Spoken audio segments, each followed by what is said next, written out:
Hi, it's George here from the Unofficial Controller podcast. Just taking a moment to, first of all, thank you for listening. It means a hell of a lot to us. Secondly, every week we bring you free content, the latest news, the new releases, a feature of note, normally something to do with games or gaming past, be it one of our history of documentaries or an insight into the industry itself, or how games have affected us as people. Well, yes, we incorporate you, listeners, into that. All we ask is that you drop a little comment on our post on social media and you can get featured on the show. Hey, do you know what? You may even win a prize. The only charge for this is £0, 0 pence, $0. That's right, no money. But all we ask is that you like, subscribe, and leave a review wherever you found this show. And if you're feeling a little bit cheeky, tell a friend, get them to do the same. We have a Discord that's free for you guys to all join in and get involved in. And the community on Instagram and Twitter is alive and thriving. So don't be a lonely gamer. Make yourself known. Thank you. And now it's time to begin this week's entertainment. Take care, guys.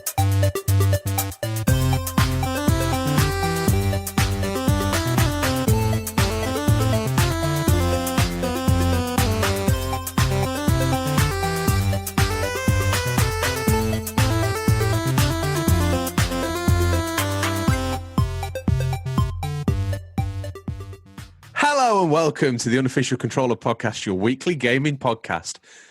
Episode 80, the Xbox Series X / S review. With me, George, as always joined by Bob. Well, we'll leave it in. People will need to know I can make mistakes. With me, George, and as always joined by Bobby, Master Chief to my Craig. How's it going? Good, you? Yeah, listen, I'm doing great. Apart from the slip at the first hurdle there, I think we're on an absolute roll. Let's give new fans, old fans, and everything in between fans a quick rundown of what we've got coming up. So we've got some news. In there, I've got a smorgasbord of all sorts of news for every platform you could possibly imagine, including the very rare yet elusive Zanussi washing machine. We've then got the feature, which in conjunction with our friends at Downright Square is the Xbox Series X and S review. So all those eager to find out how that performs, well, you'll find out, warts and all. We've then got the new releases coming up. We've got the Raymeister storming down the drive with not so much, because last week, I think he even had to put stuff on the roof rack, Bobby. We had that many games.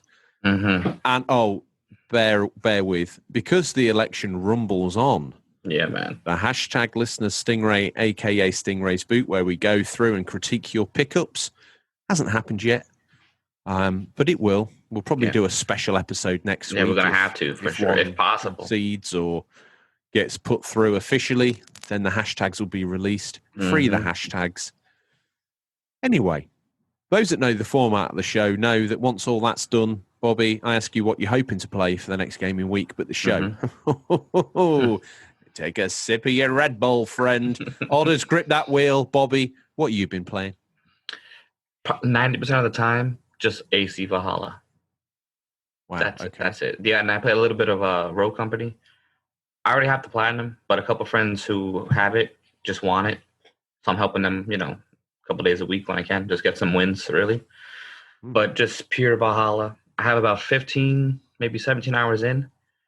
I just met one of the, a character. I'm not going to give spoilers, but I'm still in the Norway, which is the beginning region. And I'm just trying. I have all the gold, the mysteries, the artifacts. There's some places I can't get to because if you're a fan of AC, sometimes you can only go so far. And it has like the glitch computer system. So basically, I have all the borders around that filled and mapped, but I just can't seem to get to certain places because the glitchies. But no, not the AC glitchies, not the glitchies. The Animus glitchies. Yes, that's what it's called.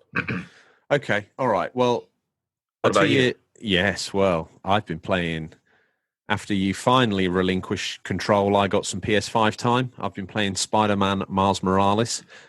The actual presentation of that in 4K is absolutely pristine. and the character animation and the models. Listen, I'm sure if people got this for the PS4, it would look equally as beautiful, especially on the Pro. But on the 5, with the ray tracing and all that, the 30 FPS sort of graphical fidelity mode, it's beautiful. It is beautiful. Also finished Astrobot, Bro, which got the platinum as well, that inspired was an by awesome you. game. Do you know what? If you've played any of the PlayStations through the era, mate, I nearly wept when I I shed a got tear to a little bit. when I got to the PlayStation 3 area where the music kicked in after we've been talking about it last Yes. episode. Yeah, I and was like, all the icons are around. You were thinking of I me, thought weren't about you? you. I was, yeah, I was. And I got through there, and that happened, and it was like, oh, mate. And then I didn't realise how much affection I'd poured into the PS4's menu screen either, because when you get through to the end of that one, and it pops, and it's like, oh, I had tingles from that. Yeah, that was so awesome, man. Me and the And girlfriend to would be often honest, have that on. it's a game that I probably would have never played normally. But because there's nothing else really, I mean, unless you have all the launch titles, there's nothing really else there. It's free. Bro, Listen, it was such a surprise. I've got a big bulk of the launch titles, but I think it's that compelling a game. Oh, 100% agree. That even if you had every game under the sun right now for the PS5, you would still have put time and effort into it. 100% agree. Assassin's Creed Valhalla have had a couple of snags. Like, I got to the UK, and the harsh white starkness of Norway. There's no spoilers here because we know from the trailers and everything that this happens. The harsh white starkness of Norway compared to the green fields of the UK is absolutely yin and yang. The actual, when you arrive and you see it and it's got like this sun-drenched hue in it, you're like, oh man, that's beautiful. And the trip up the river on the way into the UK, no spoilers, I'm excited, bro. is absolutely fire. I'm talking about absolutely brilliant. When you get there, you see the coast of Lincolnshire. Obviously, me and you sat here in New York now. I'm playing Miles Morales and looking out the window and seeing the things I'm swinging around, but I'm playing Valhalla and getting a little bit sort of sentimental for the green fields. So, yeah, again, it's fine. The only problem is it's had a bit of something's happened where my saves got corrupted. I'm leaving it to sort of sit and simmer in rest mode for a while to see if that fixes it. If not, I'll be starting it again. No issues, because it's my first open world Assassin's Creed, because I missed Origins and Odyssey. So to go to Valhalla was a bit of a steep learning curve, to be fair, because I'm used to the very tight stealth sections. You get into Valhalla and it feels a little bit like, all the bits AC never did that well, but open world, and you can climb anything and do anything, but that leads to its own issues because you're accessing areas that you maybe shouldn't. You're entering into fights that you're not leveled for, and the game can kick your ass quite quickly if you're not careful. I was gonna say, if you guys play the new trilogy, Ivor feels like a much heavier character. Like, even his when he jumps, there's like weight to him. Where I felt like in the previous Origins and Odyssey, you could just jump and fly. And like in Origins, you were like the master of the bow and arrow. I felt like the bow and arrow had pull, and you can hit anybody. With Odyssey, I hardly used the bow and arrow because no matter how much I upgraded it, I couldn't really, get distance. It was just odd. So I just started hitting people with the sword. At this game, when you hit somebody, you feel like the weight of the hit, not just like a hit box. Yeah. So it's definitely different. Would you liken it to the difference between Assassin's Creed 1, 2, Brotherhood and Revelations, for instance? Because I found a similar transition. And then when you get to Assassin's Creed 3, I don't know if you've played that or not. I played 3. Yeah. Connor's got weight and heft. Yes. See, when I got Odyssey, it came with a free copy of 3 Remastered. So I played the whole game. And I like, wow, this is weight. I like the people. I mean, it was more like linear, but you could still be semi-open world kind of. Yeah. This game reminds me of that because of the way the weight does, the axe. There's in part 3, you had to collect papers that would fly around. Yes. That's back here, but now it's tattoos. Oh, wow. I just kept thinking about 3, how they kind of... Yeah, I think 3 is very much an unsung hero of the Assassin's Creed. Because I went into it not knowing what to expect, and halfway into the game, I'd already been on eBay and bought the I was playing it on PlayStation 3 or Xbox 360, Mm-hmm. but halfway through, and I'm playing it retrospectively when we had the first lockdown in the UK, I started Mm-hmm. playing through all the Assassin's Creed. And I enjoyed 1, I've always loved it. I kind of liked 2 and sort of understood why people had a soft spot for it. Brotherhood, I thought was incredible. Revelations, I wasn't so keen on. And then I got to 3 and wasn't sure what to expect. And immediately I fell in love with it, Yeah, bro, me too. immediately. And I think a lot of people didn't like it because it wasn't a continuation of 1 and 2 and the tag-ons. Mm-hmm. But I thought that was great. So to hear you say similar things about this one, I think it gives me a great sense of satisfaction because I'm on the fence with it. Like I say, it's my first open world one. Mm-hmm. There's glitch there. I can't really ignore, to be honest with you. Coming off the back of an open world game like Ghost of Tsushima, which had some glitches, Valhalla feels very unpolished. Mm-hmm. Some of the I did anime, notice some of the cutscenes looked fantastic, but some of the in-game stuff, Mm-hmm. not so great. Mm-mm. Like I know even the snow. Sometimes the snow is like, really, that's your snow. Where I felt like the snow in Part 3, Assassin's Creed 3, I'm like, wow, that's snow. Yeah, Or that's mud, which is funny. The parkour transitions I actually found more similar to 3. Yeah, that's 100% 3. Where you go up into a tree and it's got like the V-shaped branches and you kind of push through and you hop through. See, that wasn't really in Origins and Odyssey, but you could still do that. But it was more like, this feels so similar to 3 to me that I can't really even though it's the same gameplay style, I feel like it's more similar to 3 than to Origins Odyssey, in my opinion. But like I said, I'm just in Norway, but I've been there 15 hours, so. Oh, by the way, I've I packed away all the PlayStation VR. I thought I'll keep my side of the apartment tidy. I'll pack that away because I haven't got the dongle through from PlayStation. Mm-hmm. And then the minute I packed it all away, there was a knock at the door. The postman handed me the dongle, the mailman, as we call it here, handed me the dongle. I was like, unbelievable.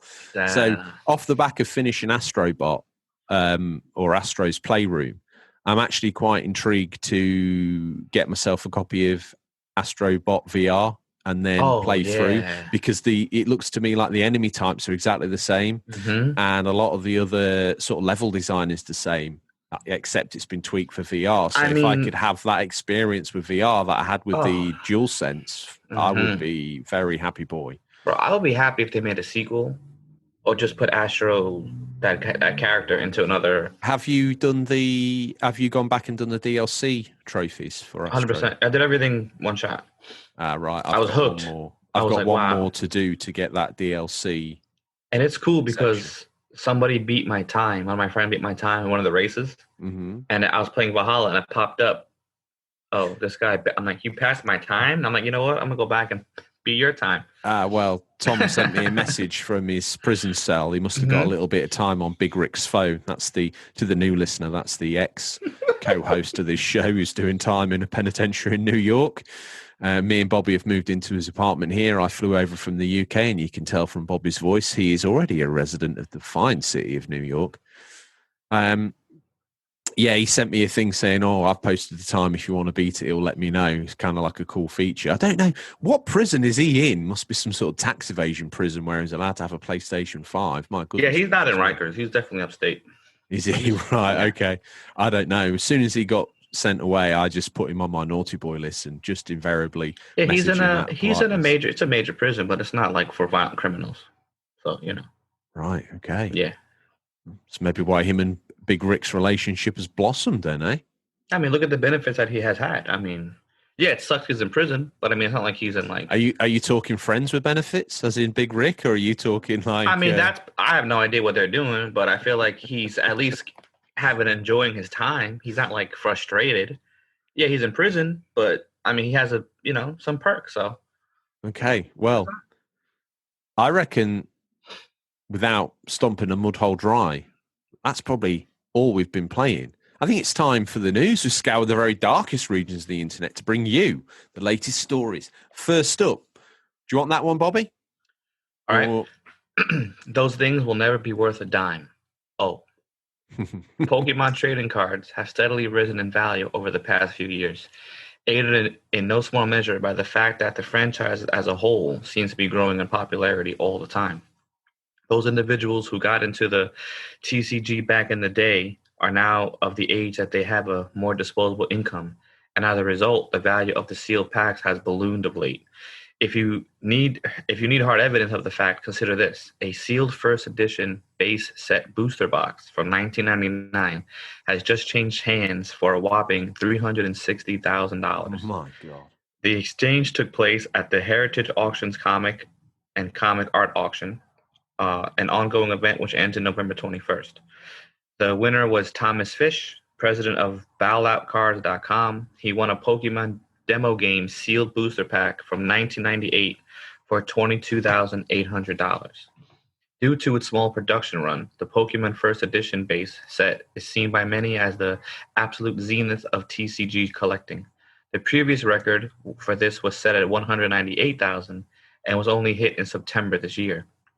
Heritage Auction Assistant Comics and Comic Operations Supervisor Jesus Garcia had this to say: "This is the pinnacle for all Pokemon collectors, and in the back record-breaking sales show that.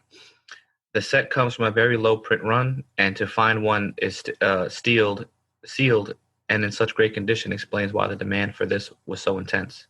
According to Heritage Auctions, bidding was exceptionally aggressive, and online bids surpassed the previous world record before the auction had even opened." My That's goodness incredible, gracious me. Did you ever Pokemon back in the day, or have you I never? never Pokemon now or ever will. Wow, okay. My sister, I know some of the characters because my sister watched the cartoon, Yeah. but I don't remember her ever having the card. I don't think she thought Pikachu was cute, and that's really what it was. What do you think about the whopping £360,000 for a set of cards? I mean, to be honest, I had the first set edition from, I think it was 1992 or 3, Joe Jusko Marvel Masterpiece cards. Yeah. And I had a local comic shop named Magnum Comics, and I would go there and buy the packs, little by little, and I almost had the whole set. And then one day, I mentioned before in my other podcast, Douglas Wang, he was a big, like the rock size person in third grade. I remember Okay? I remember this episode. He had the whole collection in a loose leaf binder. Okay? And I remember I saw some kid stealing the book, and I was so scared to tell him because I didn't want to be involved. But I actually told him that, hey, these kids just stole your book. Okay? He still has, my friend bought it from him in high school because he got the book back in high school. I'm talking about $600, $700, like 90, 98, 99, right? That is probably worth hundreds of thousands of dollars now because it's in pristine condition. He didn't just get the regular, like the old school plastic covers that like just drop in the cards. This was a heavier plastic that could almost kind of seal from the top. Yeah. It was maybe like $3 a sheet compared to $50 a sheet. So obviously he had money. But I mean, bro, they're not even hitting the air. I would love to see that book now. I've got a trading card story you'll like. When I was young and Batman the movie came out, there was this company called Topps Cards. You might have them. Yeah. And you used to get these packs, little sort of trading card size, and in it was scenes from the movie. I think there are 352 cards with two specials and a sticker, and you used to get the little bit of bubble gum inside. It's worth the full set you can get on eBay now for not really a lot of money. I don't think it was, and each little scene from the movie had a caption underneath, like where does he get those toys, or that's cool, man. To Gotham, or for the love of a bat, or whatever it was. And I think there was one card that was a sticker, which you obviously, and I managed to get the full set every time I went to the newsagents and scratched 50p together or 50 cents together just to get a pack. And I had loads of, no one else collected them, so I had loads of what I would call trade spares. Yeah. But over the years, if I could travel back in time, I could take you to my childhood bedroom and open the drawer and be like, there they are.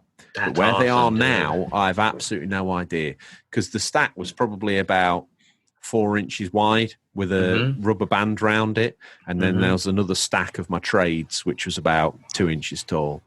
But yeah.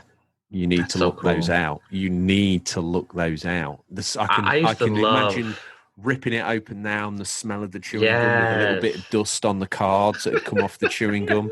And I used to love the taste of it. And I might get like 3 or 4 packs in a hit, and all the Hmm. chewing gum would go all in, and I'd have this massive, look like a kid, baseball legend chewing on Hmm. some big cheek out here somewhere full of chewing gum, bubble gum. I used to love collecting cards, bro. Just all the Marvel superhero cards. I don't remember DC ever having superhero cards. I've only just seen remember Marvel and like baseball cards. But I do have the whole set of the Is that NHL Red Diesel? '94. That's Red Diesel. And I'll tell you what, the window's closed, bro. That's how loud his engine is. Well, Okay. on a side note, Adam the artist has finished the picture of Red Diesel, so that's going to be going up this week. So Beautiful. all the fans need to keep an eye on the Instagram for that. Shall we? I cut you short there. I apologise, but to keep some speed, some expedience underneath the show's wings like air, shall we move on to the next bit of news? Let's do it. This is how you write out the Bond tune: Dan nan na na de dandar. Speed that up. Dana, dana, dana. Developer Beautiful. IO Interactive, famous for the recent Hitman series of games, has revealed today that it's working on a brand new James Bond title, which will be the first mainstream Bond game in over a decade. The working title is Project 007 and is described as a wholly original Bond story, with players stepping into the shoes of the world's favourite secret agent in the very first Bond origin tale.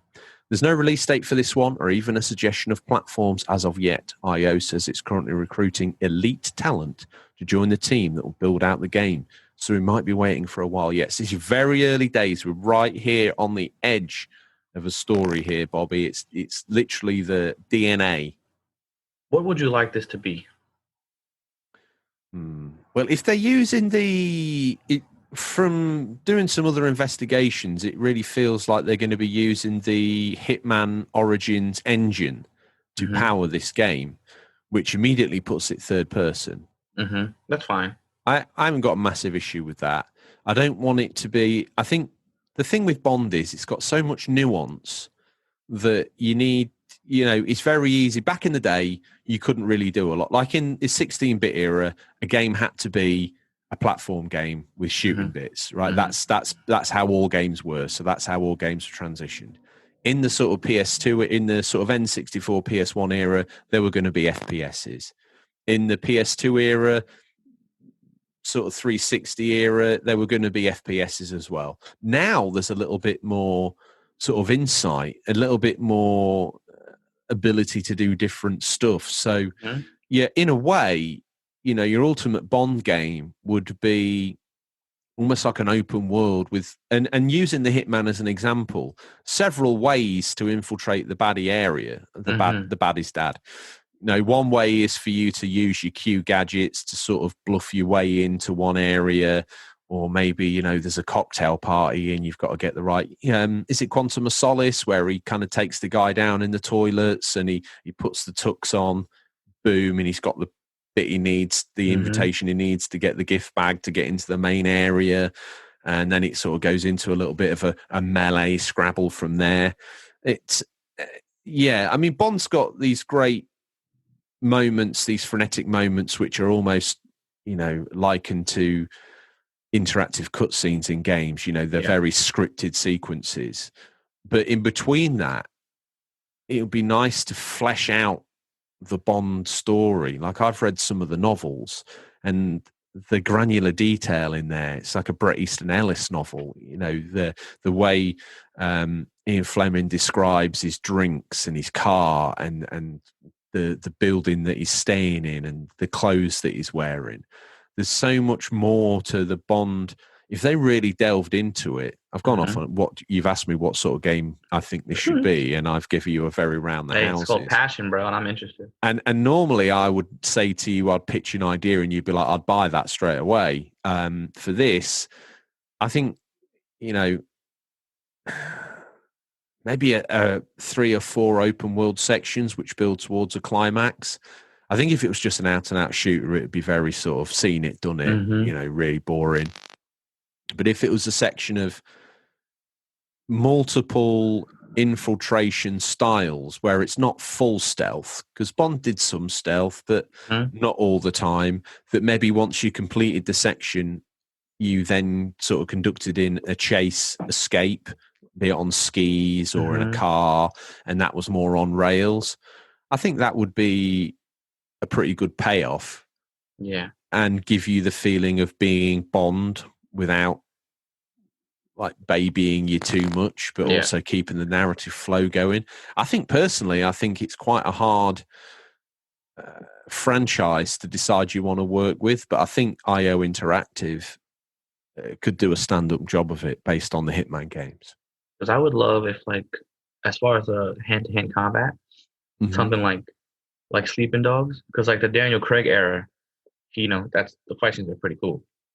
So if you had to get, not that you would want the game to be like that, but if you had to, let's say you got caught, you can't just start shooting up an area with civilians. It would I would love that. For me, it would be really quite cool if it was done around the sort of, it was very weighty and the characters were quite large in the screen, and it took on a little bit more of Mad Max or the Arkham Knight series, where you kind of more use their momentum against them. So it's like triangle to, like, you can punch guys to death, but it's better to sort of wait to let them strike. So they put an arm out and you can grab it and then pull them in and then snap their neck and then drop them down and then feed into the next guy.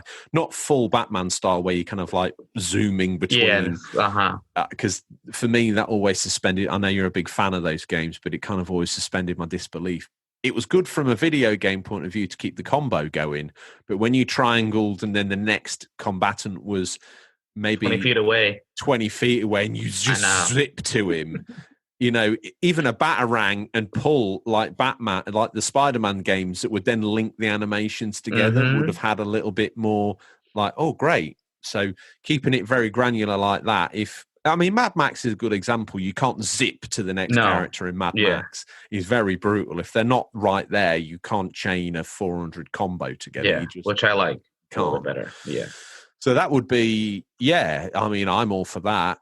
We've seen so many stabs at it where it's been FPS. We've seen so many stabs at it where it's been cars. Like the last good Bond game I played, probably, we talked to him about it recently, Everything or Nothing, the EA trilogy.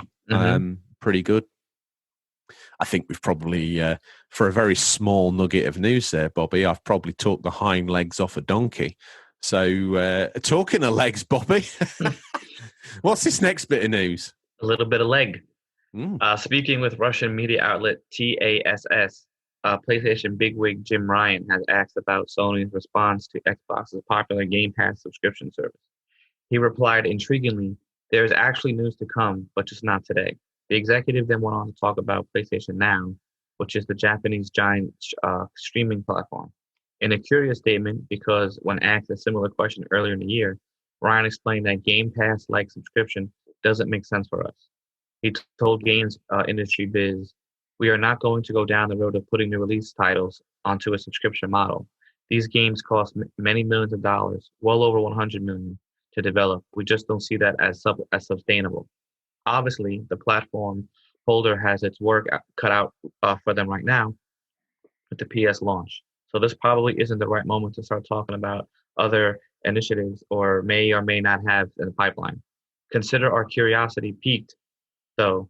That's a very interesting answer to an otherwise obvious question. What? Like that, that statement, what resonates with me is, and this probably speaks for all games currently, these games cost many millions of dollars, well over 100 million to develop. You don't get that back from a subscription pass model, do you? At the moment, you don't. I know that it puts a lot of cash flow through the business of Xbox, but it doesn't, and for us gamers, it doesn't really matter. But from a sustainability point of view, for these businesses staying around in the industry, they either need to hit a critical mass. Yeah. I know that we've seen in our Discord that there's been lots of maths chucked around, but it just doesn't at the moment. I just don't see how that stacks up. It puts a lot of money through, like the river's wide and it's throwing fast and it's flowing deep, but it's not to the level that these games need to be where you then develop one for $100 million and then pop it on for Mhm. free. So, yeah, I understand. And also, PlayStation and Sony aren't linked to a global powerhouse that is Microsoft. So No. they maybe have to be a little bit more tactful about how they Mhm. do things. Yeah, And at the Microsoft minute, is big league money. they're a beast, aren't they? Let's Yeah. face it. And, we saw with the Bethesda. I mean, if Xbox was sectioned off and spun off as a satellite business to survive on its own, they wouldn't have had that money for that Bethesda acquisition. That was Microsoft making a corporate head-up decision to say, let's chuck some billion at this. Mhm. That's a lot of money. It was an incredible statement. We said at the time in the episode, I think Xbox buys Bethesda, Mhm. that's more than Disney paid for Star Wars. Yes. That's And Disney probably got their money back. They made it back in the first two films. Yeah, which is unbelievable, bro. And that's just on the films. We don't see the behind the scenes of what Mhm. someone's paying for a Darth Vader thermos flask. Yeah, no, it's true. Do we? So, that's an inherently marketable thing. Now, they pay good money for Minecraft. And again, in the Mhm. Minecraft episode, we dug up the nugget that says that they've got a 100-year plan for Minecraft. Mhm. Minecraft to me is much more merchantable than the Bethesda back catalogue. You only need a couple of duff games and suddenly Elder Scrolls has squandered all its forward momentum. Fallout kind of already has squandered a lot of its forward momentum with 76 and what some people didn't like of the watering down of 4. So back to the original question. I sit on the side of the fence where I collect games, and I like to have a piece of plastic containing a piece of plastic that sits rotting on a shelf. Eventually, where it gets disc rot, it's an unusable form of media that I've paid money for and not really extracted full potential out of. So maybe I'm the idiot. I'm willing to say that every time, but I get a kick out collecting my way. Whereas if I was on a budget, and we'll get to it with the S, or I had an S, and I was all in on digital, or I had a PS5 digital, would I be offended by a Games Pass subscription model? Probably not. I think we're a gen away from it making perfect sense. 100%. But right now, probably not. And for a company like Sony, that's probably got to be a little bit more bespoke, a little bit more sort of cottage industry. I know we're talking hundreds of millions of dollars here, but in the scale of big world players, they've got to play a little bit more cottage industry. But what would this... Now we've put some parenthesis behind that statement, Bobby, or I have spoke with verbal diarrhea for what feels like 30 minutes. What do you think there is actually news to come, but not just today? And I was, just before I get carried on there, now we know Games Pass is a cracking offer. But I was doing some research the other day. PlayStation Now's got more games than Games Pass. Yeah, it's got more games, but it's not like... it doesn't work as well, I would say. But you can download the games on Yes, if you can download it, yeah, obviously, then you're good. But the streaming side, at least for me, when I tried with my internet, mine would be the same. It would just it's not worth it. I'd rather just download the game. That's currently how you would access like a PlayStation 3 or... because like my friend has the Game Pass, so I went down and he's streaming a game, and it's fine. We basically live in the same building, so same internet. We're not paying any more for it. To me, it doesn't work for now. For other people, it might work. But I would hope, like, I'm not really a collector. Like, I'm not just going to buy a random game. I'm going to buy a game I want, and that's it. So I have a bunch of physical games. That's how I collect. I only buy the ones I want. I'm just going to, boom. I'm not going to, how much is that? Don't need it. But for me, if you already have PlayStation Plus, I just thought it just makes more sense to either make PS Now a little cheaper, or raise the price of Plus a little bit and integrate Now into it. Because if Sony can really put all their first-person titles that they have on Now, from PS1 up till now, that's huge. That's huge for them. But also, in my opinion, I'm not going to try to play, Abe's World Odyssey, or the original Tomb Raider anymore. I'm over that. That's just me. I'd rather play the newer stuff.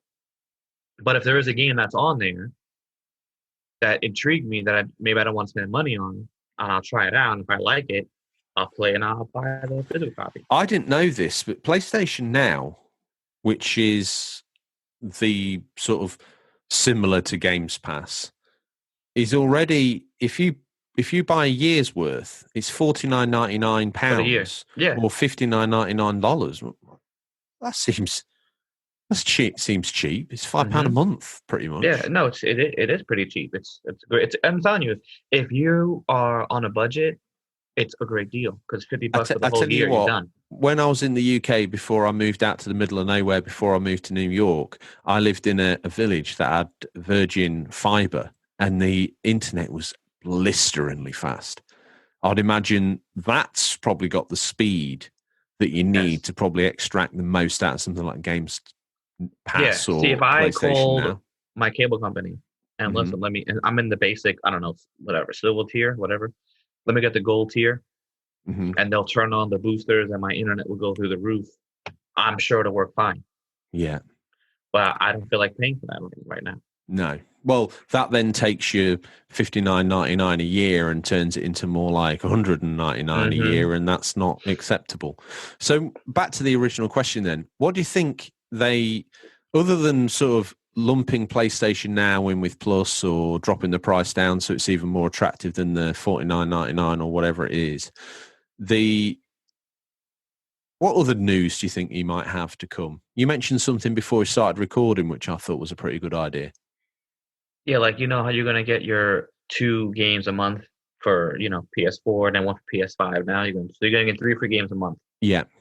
I think it'd be pretty cool if you get a 4th free game, but out of 15, 20 titles, you can pick one of those games, It might be double or duplicate the next month with some newer titles added to it, but that'd be pretty cool because, oh, wow, I get to pick a game that I might not have picked. I get one a month for free to try out myself without you giving it to me. I can pick. That's pretty cool. Well, at the minute, they've got a lot of goodwill in their exclusives, like that PlayStation Plus collection. I added every one of those games to my PS5 library. I didn't download them, but I added them to my library. 100% me too. Because you never know, anything can happen. You never know, those right? Then they're yeah. yours. I also checked, and I've got PS Plus until 2023, which is a little excessive. Which I don't know. No, because I tell you, every time I see a sale that it goes for like $40, $45, I buy it. Boom, because stack it on. Yeah, keep ratcheting it up. Yeah. Well, there's 36 free games there between now and when it expires, which, to be fair, is pretty generous. Yeah, I mean, if they expanded that and they've got like that goodwill, like they haven't got Last of Us 2 on there, they haven't got Death Stranding on there at the moment, they haven't got Ghosts on there. There's plenty they could add there to add like a granular I think after level. 4 or 5 years, all the exclusives they make should just be free. I mean, after 5 years, am I going to play Death Stranding in 5 years? Maybe if it's free. I'll tell you one thing that I noticed was a glaring omission from the PS Plus collection. Horizon Zero Dawn. Yeah, it's not there. No, you'd thought it would be. Anyway, I think we've had a good little news sesh there, Bobby. Question is, dear listener and new listener, thank you for sticking with us. Did we miss anything? Do you have an opinion or take on the news we missed? If so, Bobby, how would the collected masses get in contact with us and say, no, George, PlayStation Now is way more than that. You're an absolute nincompoop. Bobby is more handsome than you. Rename this show Bobby's World Podcast, the sequel. Bigger, stronger, harder, and better than that. How would they get in contact with us and let us know that I am stinkingly Joe Average? You can contact us from Twitter or Instagram, or you can hit us up on our official email at questions@unofficialcontrollerpodcast.com, or join us on the Discord, where the conversation continues. You can make new friends, influence people. There's a swap shop for games. There's a Stingray to post pictures of your games if you don't want to do that on Instagram. Shameless self-promotion. Yeah, shameless self-promotion. There's a place to buddy up and probably make new online friends if you want to. You can even engage me and Bobby directly in one-on-one chat. And the price for all this, community goodness, Bobby, let me get my pen out because I feel it's going to have a lot of zeros on it. How much is it? Free. That's 10. 10. Not 10 as in the number 1 and a 0. We're just talking. Technically, it'll be 0.00. 0.00. We, you talk of exclusive, very popular online gaming communities, Bobby, and they're charging money for Patreon. There's an entry fee to the Discord, as is free. Mm-hmm. How much is it to ask a question on the show? And then if you ask that question or put a comment on for the feature of the week, and then that got featured and you then in turn won a prize, there must be a charge for that. Surely it's got to be. Free. Absolutely free. Unbelievable. Mm-hmm. Well, with that said, I best check my medication because I don't know how we're paying the bills. It's time for the feature this week in conjunction with the boys down at Downright Square. I'm very nervous because it's like my Achilles heel, that web address. Downright Square. Once this show goes live, you'll be able to read these reviews on their website. Absolutely. Again, these boys hold no bounds because all their content, FOC, baby, that stands for free of charge. It doesn't really get any better than that. So the Xbox Series S and X review, in conjunction with the boys at Downright Square, a website these reviews go live on as soon as the episode airs, will bring you the Series S and X reviews. Big thanks to Finster Gamer and Comic Pictures for their words and prose. Okay, well,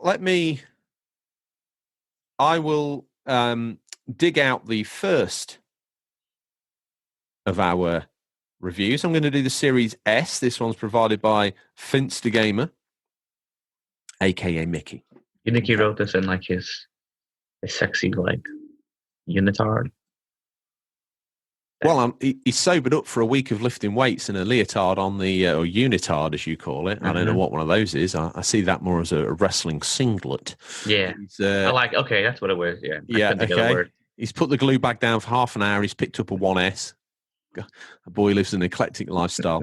He says, as a spiritual successor to the 1S, the evolution of the DNA that's been inherited by the Series S is evident. It's presented in the same compact, slick, white design, only much smaller and more minimalistic.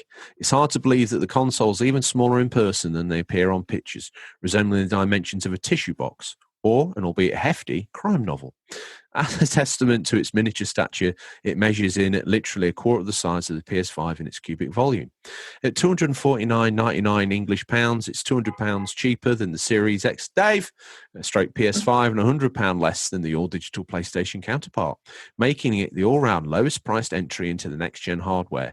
This price tag does come with a few important caveats to consider, however. Its ability to play all next-gen games means that at its core, it does everything that a next-gen console should. The immediate noticeable omission is that of a disk drive, meaning that the physical games will not be playable on this device. While this is an important factor for collectors, Microsoft have partnered this generation offerings with a real focus on the Games Pass subscription service. The result of some serious acquisitions and partnerships means that all first-party releases, along with other third-party games, will be available day one for digital download, largely rendering discs redundant for a lot of titles. With all this digital content available, the next concern is that of storage. The Series S ships with only 512 gigabytes of SSD storage compared to the 1 terabyte of SSD of the Series X. Aside from removing games as you complete them, if you do wish to hoard your downloads like some kind of digital chipmunk, there are several remedies in the form of external hard drives or the official SSD expansions to maintain those fast load times. It's also worth mentioning that the games on the Series S are much smaller in file size, as they do not require the 4K texture packages and can be considerably lighter than Series X downloads with larger games. That brings us... Sorry, I've lost myself for a moment. Forgive me. That brings us to the difference in performance. On paper, the Series S is touted as the inferior model, with a weaker GPU and other nonsense numbers that really equate to very little if you're just here to play games rather than crunching numbers. Take into account the Series S does not load. This is what happens when I try and do two things at once, Bobby. The Series S does not need to load the 4K elements of the X, resulting in load times of both virtually identical. The area in which the Series X does tangibly perform better is its 4K resolution, whereas the S maxes out at 1440p, while the visual improvement is a fantastic step up. A lack of a 4K television would render either 1080p, meaning that the benefit of the Series X would be lost on you anyway. The Series S is almost derogatorily referred to as the budget or entry-level console. Ultimately, if you do not own a 4K TV, are not overly attached to physical software, there is nothing else preventing it from competing with the rest. It will play the same games at around the same speed with an extra $200 in your pocket for 2 years access to hundreds of games through Games Pass. Whether you've opted for Microsoft or Sony, all digital or full-fat disk drive, they are all cut from the same cloth and will play the next generation of software regardless. Your choices and price points are purely based around which attachments and add-ons you wish to couple with your upgrade. Even if you decided not to, or whether unable to take the next step in gaming, cross-gen titles will be around for a while yet. Fundamentally, that is the single reason for all of this: to have the ability to play the next gen of games as and when you see fit. Had a little technical issue there, Bobby. Is it fixed? Are you with us now? No. I just zoomed you the file over, so you should be all good to go. So the Series S, I've been thinking a lot about this. I've obviously been reading Adam and Mickey's reviews that they sent us as part of the collaboration with Downright Square, the only website you need to know about for your gaming news and reviews. It takes them a little longer to put a review up, but when they do, you know they've properly played it. It's not been endorsed by anybody, and what they tell you, you can bank. All right, you 100%. Can bank it. Right? Yeah, bank that, baby. When they say they finished a game, they finished a game. So when you read the review, you're getting the full warts and all. So someone's not just sat there and blitzed through it in 30 seconds just to get to the end section so they can review it, yay or nay, graphics are okay, blah, blah. No, it's a full-on breakdown of how it works. So we implore you to check it out. Anyway, I was thinking about this. As the moments arise as we move forward from the launches of the next-gen consoles, I'll be looking at picking up probably another one at some point in time. Out of the Xbox family, the one I would gun for probably would be that Series S. I think, I thought about the same thing. I don't want another big console. I find if I didn't have the PS5, then I would entertain the Series X. But then again, if I was to buy a the problem here is Microsoft have done a bit of a coup de grace here because the Series S is small. It's got no disc. Bam, it's Games Pass machine. So awesome. You get that. But then if you're going to get a PlayStation, you probably want to get the disc version. But then you've got an all-in, full-on next-gen machine. So to me, that's the ultimate tie-up. And with all the cross-gen support and there's been some videos on Digital Foundry where the S is using different assets, but if you're rendering them out with 1080p, you're not going to know. So unless you've got on the 4K bandwagon and you're still rocking a 1080p set, there's no reason to get the X. Yeah. See, like for me, I obviously get physical. So if I was an Xbox, more prone to Xbox, I get the X, obviously. But then if I was thinking about getting a PlayStation, I go digital. Because am I really going to spend money on both systems? Probably not. I might just sign up for PlayStation Plus and see what they have to offer. Like for me, I got the physical PS5. I'm looking into the S because I am interested, but am I really going to start buying games for the Xbox and then the PS5? I'd rather just go with the Game Pass. Xbox is saying to you, yeah, exactly. You don't need 100%. To buy games anymore, so get on board with this. I mean, there was a lot of time where I was genuinely weighing up the idea of getting the app for the phone, and I think they're not there yet, but they will eventually get there. Airplaying that to my TV, pairing a controller to my phone, boom, you can play any Xbox game you want. You just stream it. So a bit like Stadia, and I'm sure an app will come to modern TVs sooner rather than later. You don't need the console to play the Xbox library. So, I'm like... So they do have some games I'm interested in. There's a couple horror games I've seen, so That flight simulator, definitely. I saw my friend play it, and listen, it looks great, dude. That flight simulator, I Fable, mean, when he I'd flew be on over New board. York, and I was like, wow, bro. I mean, it's like looks like a picture. It's unbelievable. Fascinating. That Hmm. game's piqued a lot of people's interest, I have to admit. Yeah, my And uncle is trying to tell me that it's for PlayStation as well, and he doesn't know anything about video games. good job he done do a And podcast. and for Christmas, he's asking my aunt to buy him that. Meanwhile, he doesn't have a system, so I'm not sure how he's going to play it, but we'll figure it out. Father Christmas, he can perform it's, a wonderful amount of it's things, can't he? unbelievable, bro. I'm like, dude, you need something to He'll play see that on. on his list and he'll be like, okay, so I need to get him a PC with 1080 Ryzen card in it or all that other jargon. So we've done the S review. Thank you for Mickey for that. He's the Stan Lee of Downright Square, so his words carry weight. The artist of Downright Square, and also this show, Adam the artist, has also weighed in with an Xbox Series X review, which we'll get to. So there's my opinion for what it's worth. Obviously, it's probably not worth a great deal, but I'll be an Series S guy. If I was following the Xbox from launch, and like I say, I've had every Xbox bar the one at launch. Would I get a Series X? Probably, if I had a 4K TV as a secondary console. The S makes perfect sense. Mm-hmm. So here's the X review, the motherload, the big Monka Chunka.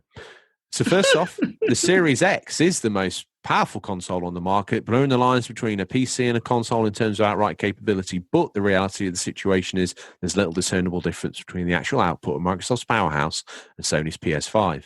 Much talk was made of the faster SSD in the PS5 and the extra teraflops of the Series X, but as a benchmark, videos from all the big outlets have shown, loading times and graphical stroke frame rate settings are as close to be a non-issue. Plumping for the Series X on All Access, which is a brilliant way to be able to afford such an expensive machine, and the 2-year Games Pass Ultimate sub makes it seem like you're actually stealing from Microsoft. I think technically you are, but it's all about those subs, so it's no wonder they're being so flexible. Not only has this led to record sales, more than the which was fast out the gates 360, Bobby, but it's also pushed the number of Games Pass subs close to 20 million, a staggering amount of regular income for the Xbox division. According to Mr. Spencer, aka Uncle Phil, this will drive production of games, and let's face it, the games are the entire reason why we buy these monolithic silicon-filled boxes and crowd around them like apes in that movie. Upon opening the box, we talked about this last week, what struck me most, and yes, it is big, how small it is compared to the impressions that have been from the various media outlets. The thing may not be the Sistine Chapel ceiling of pretty consoles, but it's a feat of engineering so precise and so sturdy that Brunel would tip his hat to the design team. It's solid, it's heavy. In a way, it's far more attractive than it should be. The thing's a breeze to set up using existing cabling and stashing the 2.1 cable for the next TV upgrade.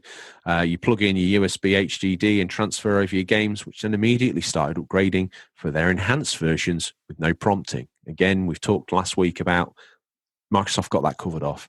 The unboxing experience and the slickness of the upgrade experience, if you're having to put a PS4 game in versus putting an Xbox One X game in and then it upgrade into the Series X, is without question a very slick experience. Yeah. Not only that, but after entering profile information, the Xbox applied all previous settings from display calibration to the different control profiles used on Elite controllers.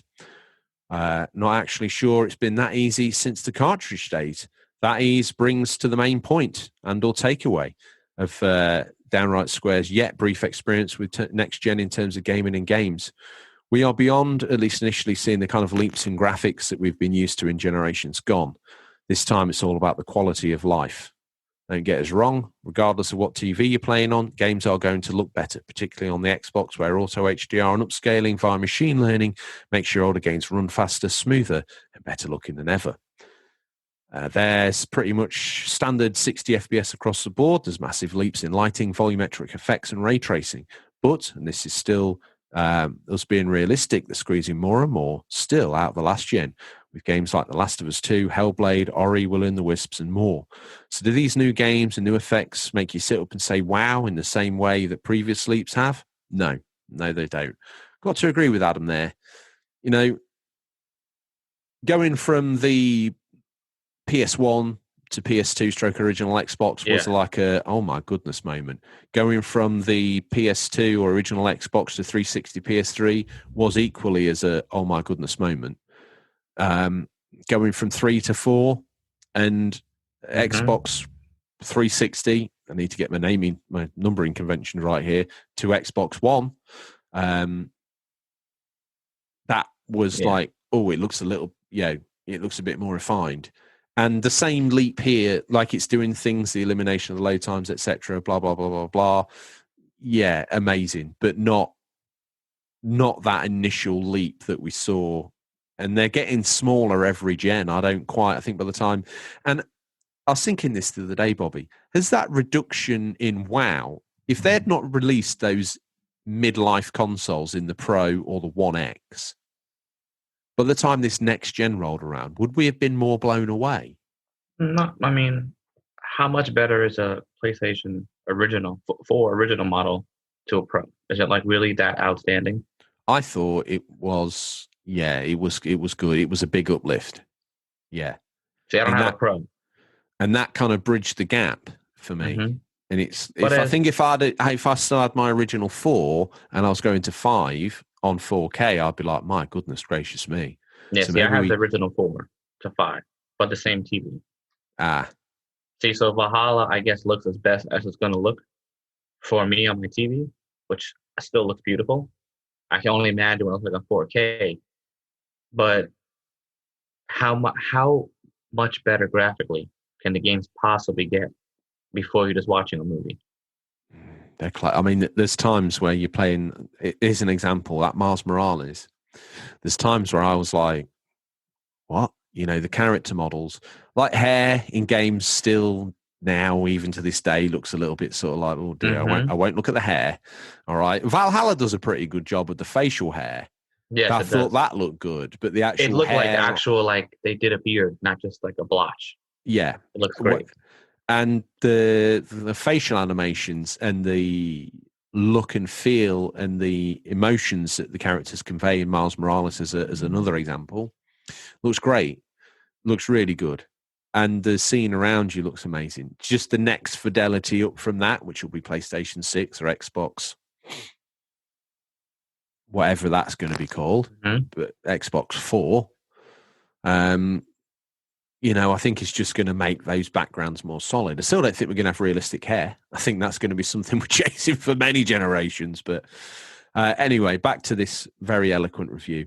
Of course, puddles, water, reflective windows, skyboxes do look better than they could have, but they could have little impact on the wow factor when you can see so many of the current crop of games running with albeit slightly less pizzazz on the previous gen of consoles. However, what does do that are the quality of life improvements, which, and I say this as I haven't seen the effect on both machines, are staggering.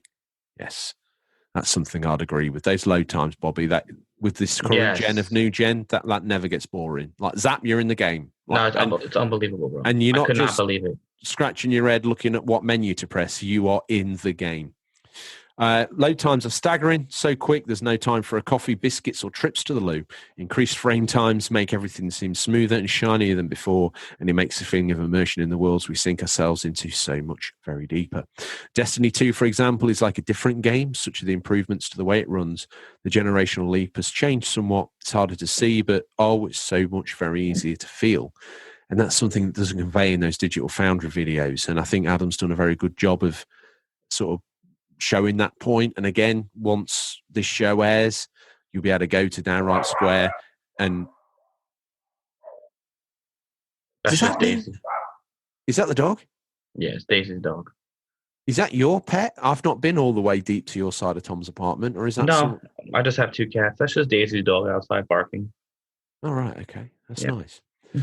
So you can go and read these reviews without my stops and abuttals and questions of Bobby and mistakes in my rather local ham radio technique style. So let's sum things up. On the Xbox, there's Games Pass, which is an absolute juggernaut of a deal, offering over 300 games, some of which rotate in and out, but the big guns remain. There's back compatibility, which makes playing these backlog of games better than it would have been on the older hardware, and the crazy cross-gen compatibility. Friends of the show, of which Adam is many, play Warzone on a Sunday night, and every Sunday he'll be playing on a Series X at 4K 60. One of them's on a Series S at 1080 60. Another one's on a One X at 60 4K, and another on OG Xbox One at 1080p at 30 FPS. This all happens seamlessly with no issues in syncing and no changes to their usual spread of performance. So it's quite simply fantastic and should be applauded. Agreed. I mean, cross-gen games and platforms, now we've passed that sort of Sony watershed moment and everyone's playing everybody's Switch, Xbox, Tell you what, though, PlayStation players. It is slick. Cross-gen is amazing, right? Cross-play, because I have friends on Xbox playing like Rogue Company. Mm-hmm. But even with my Xbox friends playing, we both know who has a computer. Because my God, the control and like precise precision you had on a computer with a mouse is, the PC Master Race. Whoa! Like we know when we're getting whooped, we know that guy got a PC because the way they move and aim is. So you could definitely tell that PC definitely is a master. It's always been, but it's pretty cool that I have a guy on the Switch. My boy has got an Xbox, and I'm on PlayStation, and we're all playing the same game. You could get off eBay a very cheap USB keyboard and a very cheap USB mouse. Plug that into the front of your PlayStation 5, and as far as I'm aware, it's supported. You could play with a keyboard and a mouse? If you want that precision of control, you could do. Really? Yeah. If you want no wires, you could use a Bluetooth keyboard and a wireless mouse with a USB dongle, and you'd be all over it. Oh.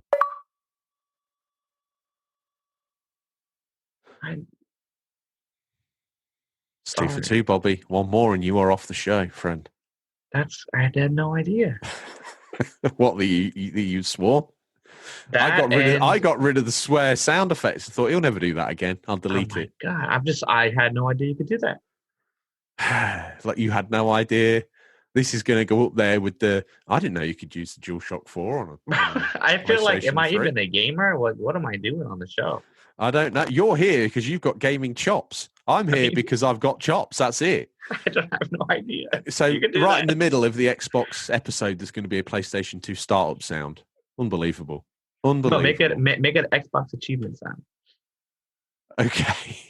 You have to. Right. You have to. I'll get you the since file. We lost Phil, the producer, my editing skills are pony at best. God, I'm sorry. Let's sort the control. An incremental change in the controller has brought some small improvements. It's probably the thing that separates the Xbox and PlayStation this time around. Haptic feedback and adaptive triggers are a nice addition to the new DualSense, where the Xbox controller sticks with the proven design in a workhorse controller, where the benefits are a removable battery with significantly longer period between charges. The PlayStation controller has niftier features, but as ever, the extra controller is no frills. Durable kit that just works. There are lots of things to like across the board. Yeah, and as much as I'm wowed by the DualSense in a game like Astrobot, I'm waiting to see how the DualSense is implemented or whether it's just going to end up being a redundant feature. Mm-hmm. If it is, massive shame, because when it is used, it's incredible. When it's not used, the controller starts to feel a little bit hollow again. But anyway, absolutely no idea which doubt the whatever many consumers choose to go this winter. There'll be not one person lamenting a bad choice, because there isn't one. PlayStation or Xbox, it doesn't matter. They're essentially the same machine with an absolute glut of next-gen games coming in the next few years. Everyone will see the limits of what these machines are capable of, pushed as far as developers can push, and gamers are the ones who will benefit regardless of where they choose to play. To sum up, Xbox Series X, although it might be decisive, Adam loves the design. It's easy to see already where the next-gen games are headed, and it's clear they're going to be epic on all machines. But looking at the launch lineups from both of the big players, it's going to be a little while before we get there. And I think that speaks, that sort of last statement there speaks volumes. Valhalla looks amazing on the next-gen machines. It looks equally as good, to be fair, on 4 and Xbox One. Mm-hmm. So until we get to, and it's going to take a long time to cut the apron strings of being, because PlayStation has done so well. Obviously, PlayStation are a little bit scared of cutting the apron strings and kicking the PlayStation 4 players to one side. So Horizon Zero Forbidden West is going to be cross-gen. I've got a funny feeling God of War Ragnarok's going to be cross-gen. All of a sudden, I don't think so. I think that's not going to come out to 2022. Well, depends how they So want to support the Pro for, the that's 4 what I for. that's what I think. I think if you want people to go over, you have to start doing some of the big games to push. If you're not going to do that, then Well, what's the point? Uncle Jim Ryan, he wasn't to be pinned down on that, and he seemed to intimate that it would be heading to the 4. Oh, So, I mean, let's nope. face it, you don't look at God of War on the 4, base 4, and say that's an ugly looking game. Oh, no. It's beautiful. So there comes a point in time where supporting the older machines means the older machines melt or struggle and look terrible compared. So, I like you. Sony say they believe in generational leaps, yet support the PS4 with cross-gen games. Like, stop it, because you're holding back the 5, and your early adopters want to see a game that makes them go, "Oh my god!" Because how long was PS3 around until PS4 just said officially done? What, 2-3 years? Yeah, easy.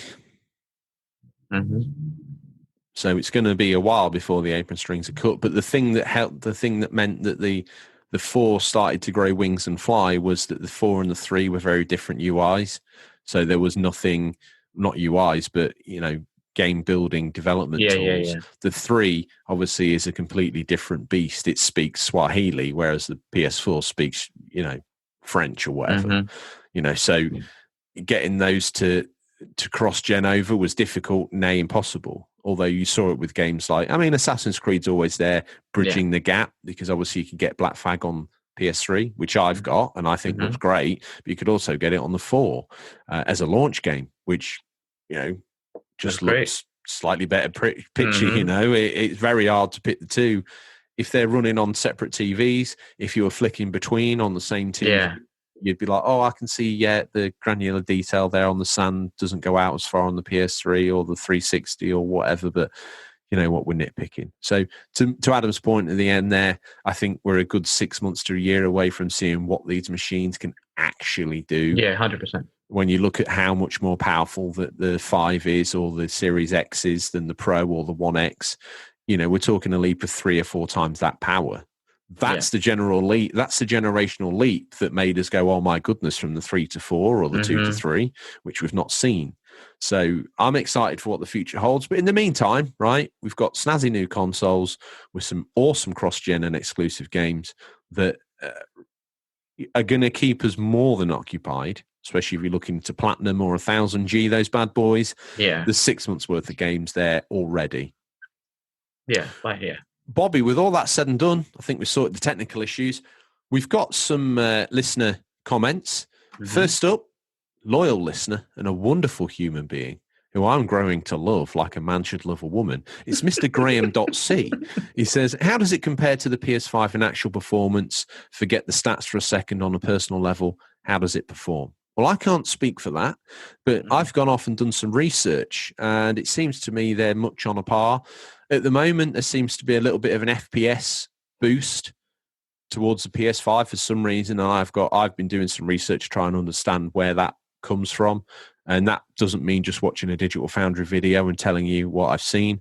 It means I've gone off and tried to Google some of the specs and outputs and throughputs of these things and understand why or how.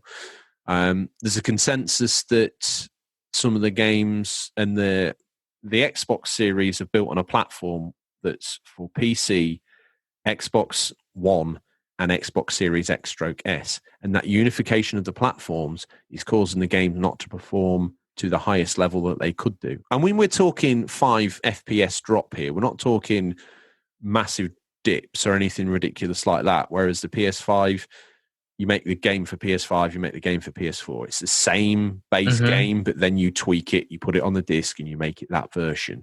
Whereas the Xbox One, Series X, and the PC versions seem to be sharing a lot more internal DNA. I think we'll see those FPS drops disappear with patches over the next 3 to 6 months. And I think we'll also see the Series X really hit its stride once they sort of let the ropes off it a little bit. I think at the minute it's being pulled back just a little bit, and I think that's causing some artificial gains towards the PS5. But ultimately, I'm not one of these people that can see a difference in five FPS drops. I'm that wrapped up in the game. I don't see it. Yeah. If you put it through a frame counter, I'll be able to go, oh yeah, look, you can see. But my eyes can't see it. Obviously, if it bogs and it drops to 20 from 60 or 10 from 30, I can feel it. It feels like you're playing the game in slow-mo. As for the SSD, it's much of a muchness. There's some games where the Xbox has an edge. There's some games where the PS5 has an edge. Which is always going to be the case. Yeah. If you put a generic third-party controller in someone's hands and put a blanket over the X and the PlayStation 5 and then flicked between and didn't let them know, and you weren't playing with the specific on-brand Xbox controller or the specific on-brand DualSense controller, I really don't think anyone would, hand on heart, you say, I'm playing an Xbox. Like, well, actually, I pulled the cloth off. You're on PS5, friend. Oh, I'm playing PS5. Actually, I pulled the cloth off. You play an Xbox Series X, friend. I think that at the moment, it's so hard to tell. I think in going forward into the future, I'm pretty much convinced that those 2 teraflops are going to be worth their weight in gold. I think some of the throughput, the hard drive, which is where it's got the higher I/O input rate that the PS5 has got. Now, there's a patch to unlock that even more and go even faster, but that's basically getting stuff to the card quicker. That's like, a quicker conveyor belt of stuff to the machine that makes the graphics. That has an edge. How much of an edge that's going to have on actual graphical performance, I don't know. So, Mr. Graham C, there's a very roundabout way of answering your question. I would say at the moment, none. Okay, they're the same. Hand to eye coordination, they're so alike. It's unbelievable. It's one of the closest gens we've seen, but I do feel like the Series X may edge it out if it gets software that supports it to its maximum level. And again, if we cut those apron strings, Bobby, from the 4 and the 1X, I think that's when we'll see really what these machines are made of. We'll be back down to 30 FPS at 4K, or maybe lower. We will, won't we? Who's next? I got C Pliskin. He says, interesting topic. The only problem is I don't have an Xbox Series XX, and I don't really have an interest in the console if I had a choice. Still a good topic to focus on, the thumbs up. That's fair enough. I mean, he's listening anyway, so it's nice of him to do. And no doubt he's going to pick up some stats and facts and find out a little bit about the Xbox Series X. Up next, young adult man, a.k.a. wan.good30ce12, another person that we're forming a bond with on the Discord, which is nice. He said, man, I wish I could have a full-on review, but to be honest, I wish I could give a full-on review, but to be honest, I only got as far as to set up my Series S and get some games downloaded on it. I did, however, try the Outer Worlds, because in my Xbox One, it took years to loading screens at all times, going to a location, or even going into a house or whatever. So I tried it out on my S, and it's super fast load screens still there, but they're not as bad. It will only load for 5 seconds and back into gameplay. I'd say PS5 and XS are around the same, just different titles and features, I believe. Next gen, though, is not overhyped like I thought. Lol, laughing till I cry emoji. Oh, I've got to do the next one. Yeah. Bada bing to retro gaming. Now, you had some homework last week, and you haven't done it, no doubt, because you always say you're going to do things to the listeners, and you never do. I got a PS4 game. Did it work? Yeah, it worked fine. I expected to do it. I didn't have a PS3 game in myself. I had to go to my box and get it in my closet. Your fan goodwill is starting to run dry. I'll do it today, though. I'll even post it on the. I'll post it. I'll do PS1, PS2, PS3. I'll get them today. I promise. If you're listening now, listener, and you haven't seen this upload on Discord, exclusive content for the Discord members, but the Discord isn't exclusive. Anyone can join and see if you're a man of your word or not. Yeah, I'm just going to post it on the Discord. Here's a man of his word. Bada bing retro gaming. What happens if you put a PS4 game in the console? Can you check what happens if you put an unsopened CD of Xbox 360 or Xbox One game? Death emoji, black flag death emoji. Bada bingster. No. No. I think before we even said anything. You knew that was going to happen. Mm-hmm. Up next, Adam the Artist, Comic Picture 79. What's he got to say for himself, Bobby? Obviously, the podcast is multi-format. It's wonderful to see the collaboration with Downright Square, which gives you guys a chance to cover all the bases in your reporting. So, chapeau to you guys for that. Obviously, we are interested in different stuff, but it's never a bad thing to hear other points or view or experiences. At the end of the day, we're all gamers. When you get down to it, I thought your PlayStation piece was great, even though I bought a Series X. Keep up the good work, boys. As always, he's a gamer, is our Adam. He's also a drawer. That's what kids call an artist, a drawer. A drawer. Yeah. Up next, Finch the Gamer, the other half of the tag team duo that is the Downright Square reviewers of the consoles. He says, looking forward to hearing your thoughts on our thoughts. And I want to say a massive thank you for allowing us to be part of the show. No, our absolute pleasure. I don't think I've been humble enough, to be fair. You've certainly saved us some legwork. You've also saved the show's budget, which is already maxed out because of all the free stuff that we give you. And, Bobby's wages need paying. Tom's got a proviso. He's ever the legal beagle. He put a clause in there where he needs to get paid, right? Even though he's incarcerated, there was a section in his contract that says he still gets 3/4 pay. So he was semi-generous there. But Bobby coming on board, he needs pay. I get paid in, I think, chocolate buttons now. So, at least I'm not starving to death. A little gold ones open up to look for Christmas time. A little gold yeah, let's go for it. Let's blow the budget. I want to get paid in those. Yeah, I like those. I've tried them in a couple of can machines, Bobby, and I got a couple of drinks out of it. So, I'm not going to deny thirst either. Oh, yeah. Oh, hang on a minute. Bada Bing International Gaming's back. His last game in the battle. Here on a serious note, guys, next to each other, if you have Valhalla on both the consoles, which one has the quicker load at the times? Well, I mean, my friend has it on the Xbox, and I mean, they're almost neck and neck. Like, I didn't really stop watching, but it seemed pretty quick. Without stoking the fires of the console war, I think if you went in one room and played Valhalla on the Xbox Series X, S, yeah, I think they're going to perform pretty much. And then walked in and played it on the PlayStation 5. Yeah. You would think they were the same lane times.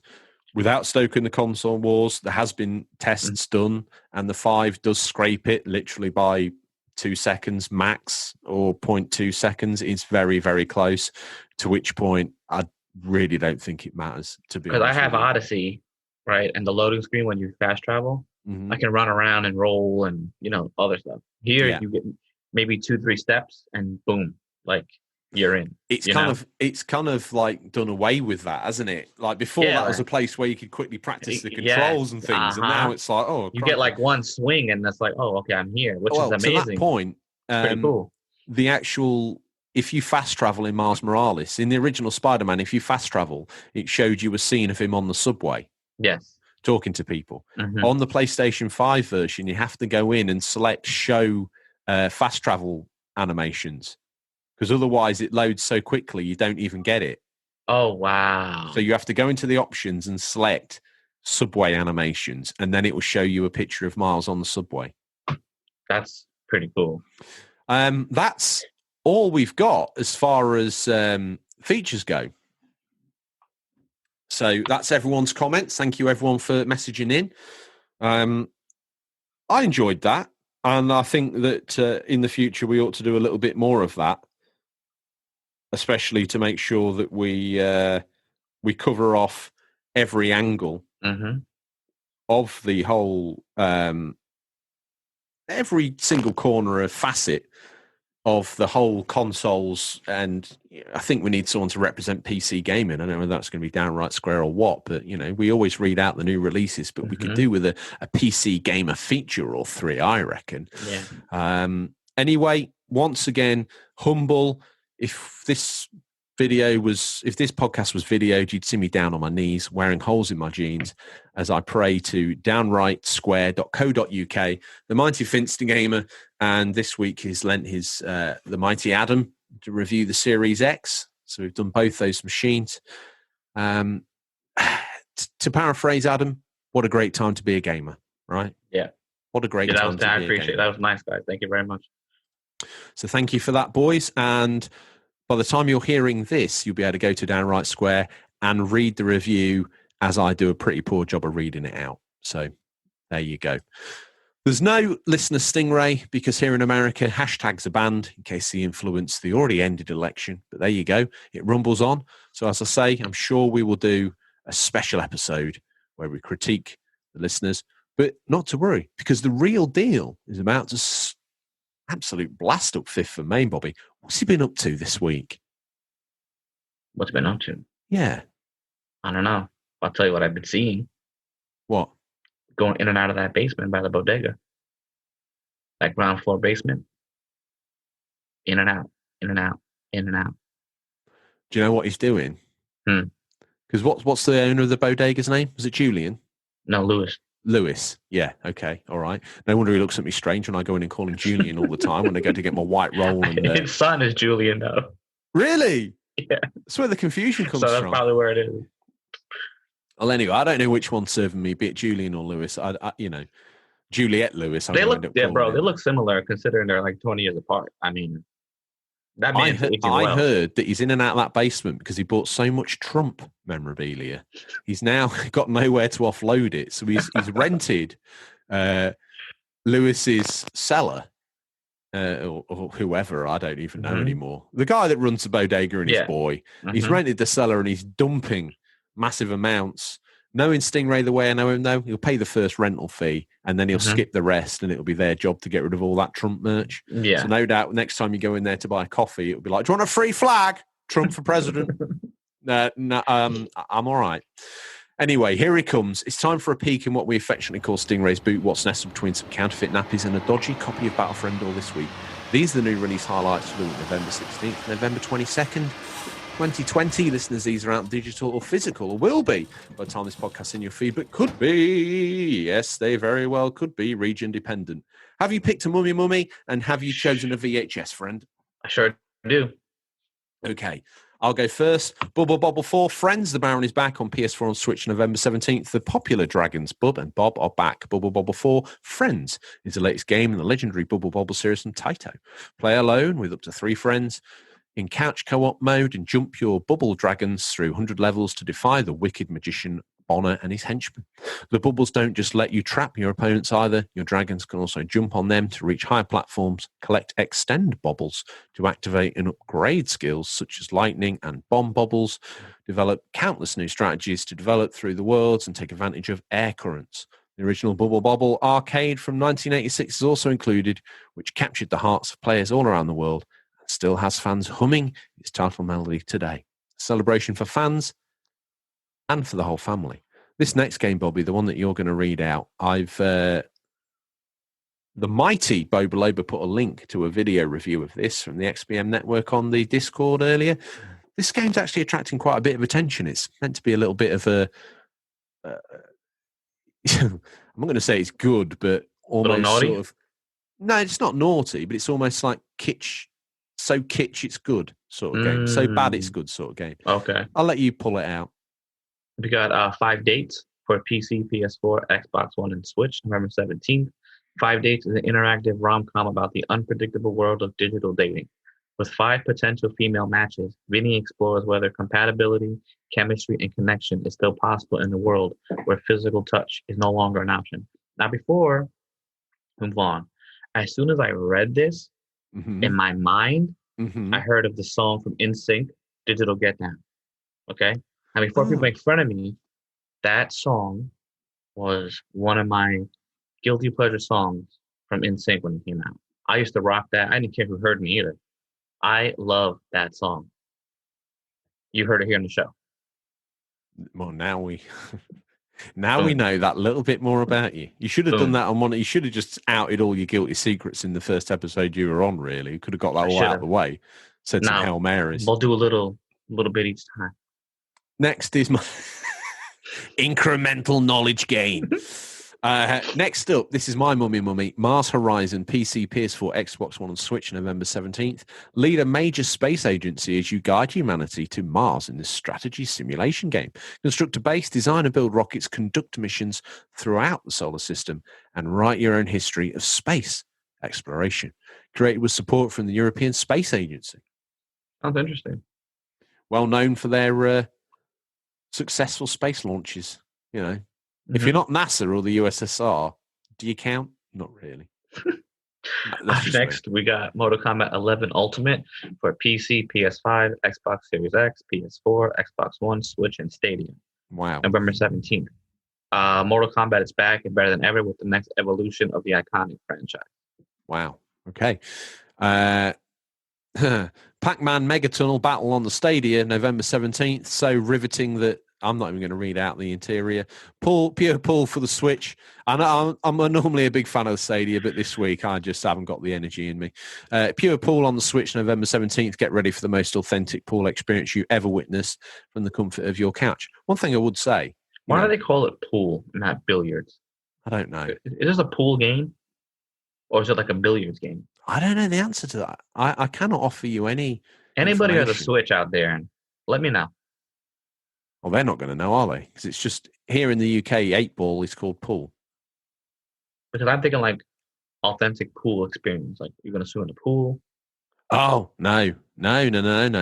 As you say, it's billiards, but it's called pool. 8-ball. I was going to say, I'm tired. Although lounging around and doing 2 hours work plus writing a script, you wouldn't think I'd be tired, would you? I can imagine. Life as a podcaster is not easy. No, it's not. How have you been finding, you were a podcast celebrity before you even came onto this low-rate, third-rate show, but I mean, technically, do you know what? I actually checked the charts today. Obviously, we ride high as always in all the English-speaking countries, but we're currently in the top 30 podcasts in the Philippines. That's amazing, bro. We have to get Manny Pacquiao to come on our show. We're number 2 out of all the USA games, and I can't remember where we are in games, but in technology, we're 250th. So That's 249th amazing. least popular show in America. That's great. That's awesome. That's something, isn't it? It can get tiring, It's not easy. I mean, it's you have to put together something. Something. Although the digital the Downright Square boys gave us a week off this week, so we've been able to play a little bit more PlayStation than we would have done if we'd been researching. No, I appreciate it. I do. That's like the Halloween special I did. I'm like, I always do all the time, but I'm like, you know what? I'm a little slow, so I asked people who I know who likes horror games, and everybody came to help me out, and I appreciate it. It saved me a week, really, which is nice. It's beautiful. Good. It's good to have friends, bro. What's next? Up next, we got truck driver. Build your career as a truck driver. Hold a wide range of cargo and make a name for yourself amongst the local community. Start from the bottom, take on jobs, buy new trucks and parts, and become a respected truck driver. Well, if you've done that. Yeah! Monster Truck Championship on the Switch, November 19th. The true monster truck simulation, a unique and challenging motor racing experience where local or online victory depends solely on your driving skills. 16 customizable trucks, 25 arenas, and 3 leagues to win to become champion. Woo!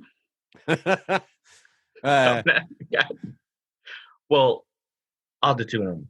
We got Poker Club for PC, PS5, and Xbox Series X on the 19th. Welcome to the most immersive poker simulation ever made.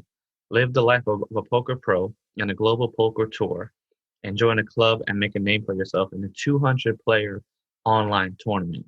That sounds crazy. Other my mummy right here, that just sounds crazy, bro. 200-player online tournaments. I don't know, dude. Okay. Up next, we got Hyrule Warriors: Age of Calamity for the Switch, November 20th. Play as Link and Zelda, along with Impa and the 4 champions of Hyrule, as they try to stop the kingdom from being brought to ruin by Calamity Ganon. Is that Red Diesel? He's ripping it down. Together, battle against the encroaching darkness and right the kingdom's destiny. Experience a unique story featuring familiar faces from The Legend of Zelda Breath of the Wild and see Hyrule from a different perspective before the great calamity struck. Very interested in that game. I accent for it. Yeah, it looks good. So that's your Mummy, is it? Mm-hmm. Up next, Katamari Damacy Reroll, PS4 and Xbox One. Obviously, that'll be every game that we've said is on PS4 and Xbox One, unless we say otherwise, is also playable on the Series X and PS5 and the Series S. Mm-hmm. Don't forget. Katamari Damacy Reroll, PS4 and Xbox One, November 20th. Get ready to re-roll when the king of all cosmos accidentally destroys all the stars in the sky. He orders you, his pint-sized princely son, to put the twinkle back in the heavens above. Join the king and prince of cosmos in their wacky adventure to restore the stars at home or on the go. Now, in full HD.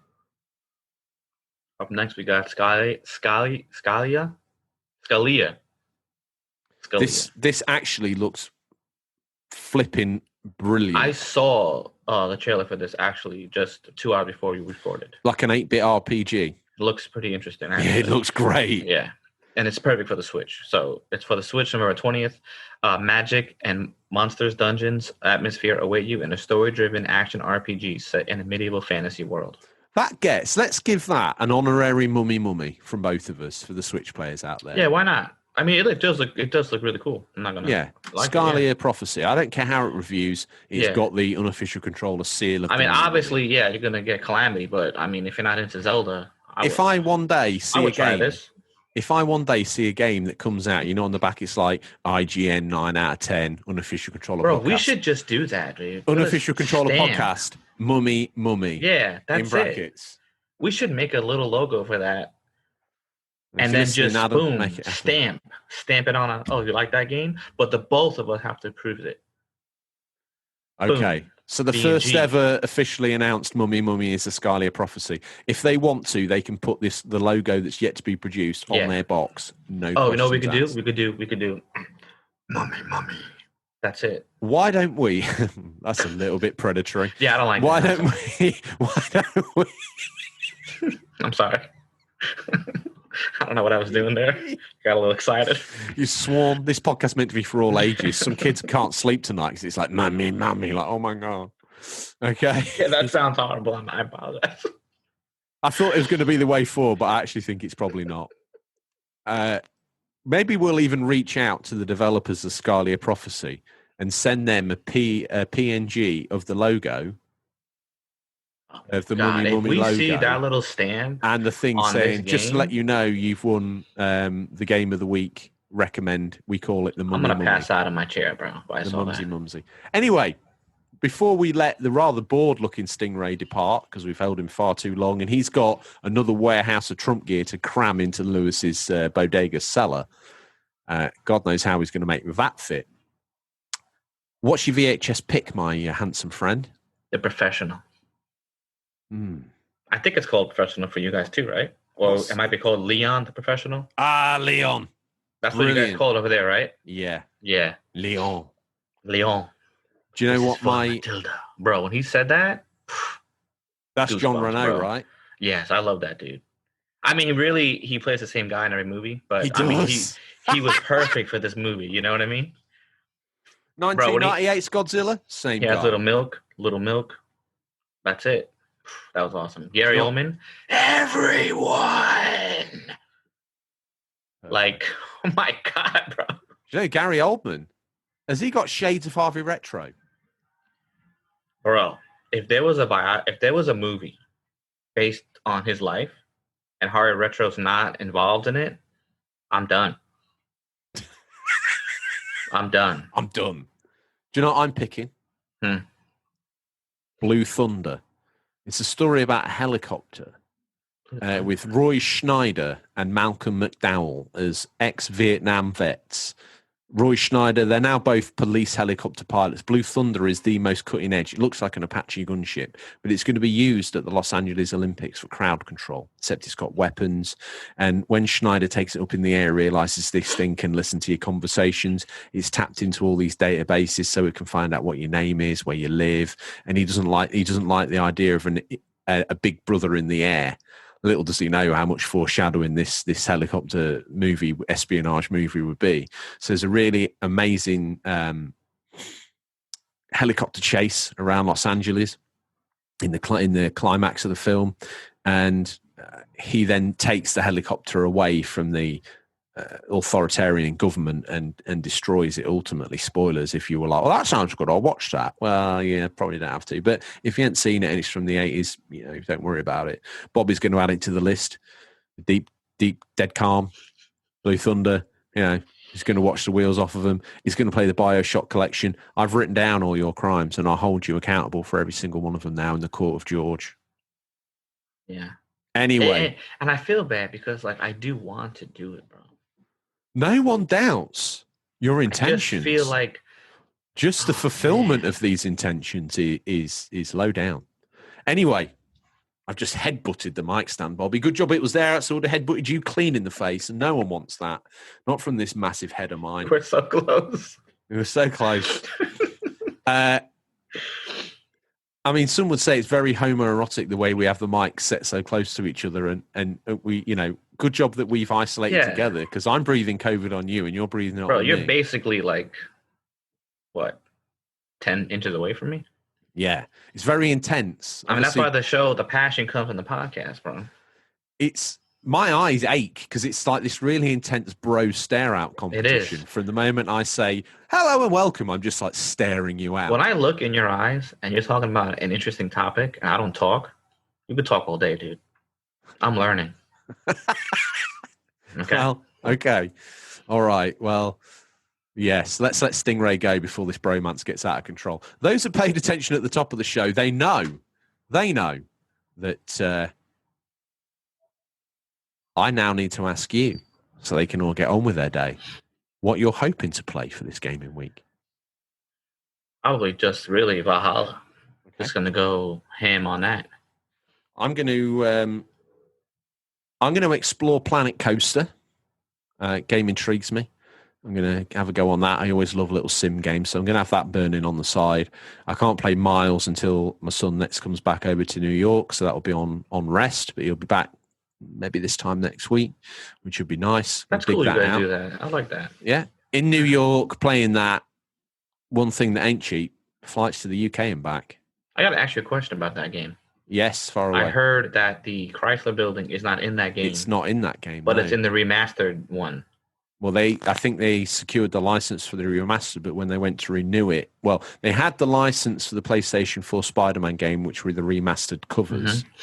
But when they went to renew the license for Miles Morales, the I think now Australian or Abu Dhabi investment firm that bought the Chrysler building, who have the rights to its representation in film or media. Really? Yeah. It wasn't that they didn't want to; they just could never agree anything before the game had to go gold. So there's no saying that it won't pop back into the game at some point. Like a little patch, boom. Yeah, but to be honest with you, it doesn't really matter. Yeah. I mean, is there something there that...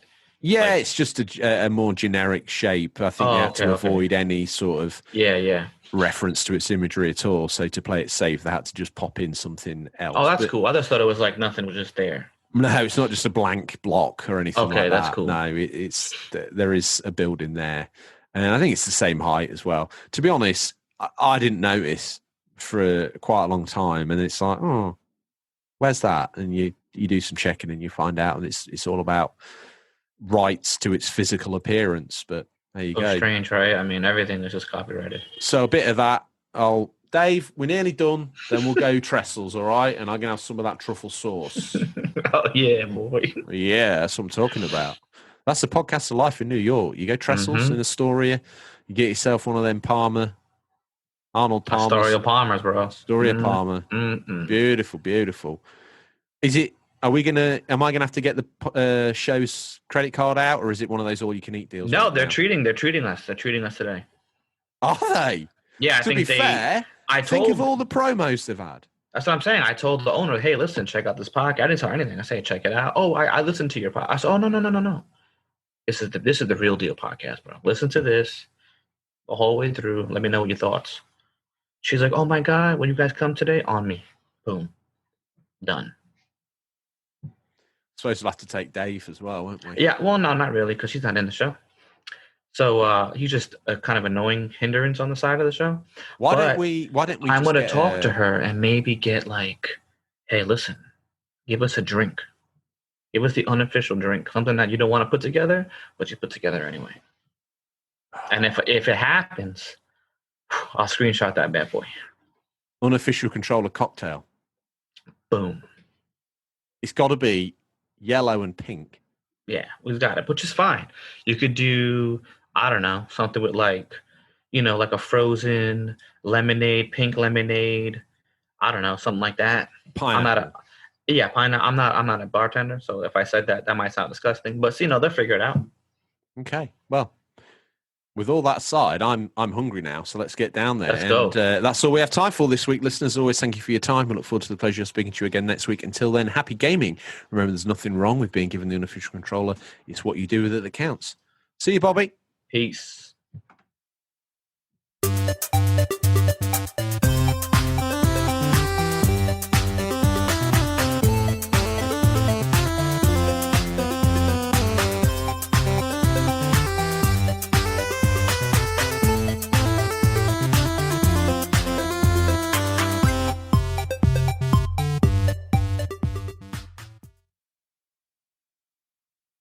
Hi, it's George here from the Unofficial Controller podcast. Just taking a moment to, first of all, thank you for listening. It means a hell of a lot to us. Secondly, every week we bring you free content, the latest news, the new releases, a feature of note, normally something to do with games or gaming past, be it one of our history of documentaries or an insight into the industry itself, or how games have affected us as people. Well, yes, we incorporate you, listeners, into that. All we ask is that you drop a little comment on our post on social media and you can get featured on the show. Hey, do you know what? You may even win a prize. The only charge for this is £0, 0 pence, $0. That's right, no money. But all we ask is that you like, subscribe, and leave a review wherever you found this show. And if you're feeling a little bit cheeky, tell a friend, get them to do the same. We have a Discord that's free for you guys to all join in and get involved in. And the community on Instagram and Twitter is alive and thriving. So don't be a lonely gamer. Make yourself known. Thank you. And now it's time to begin this week's entertainment. Take care, guys.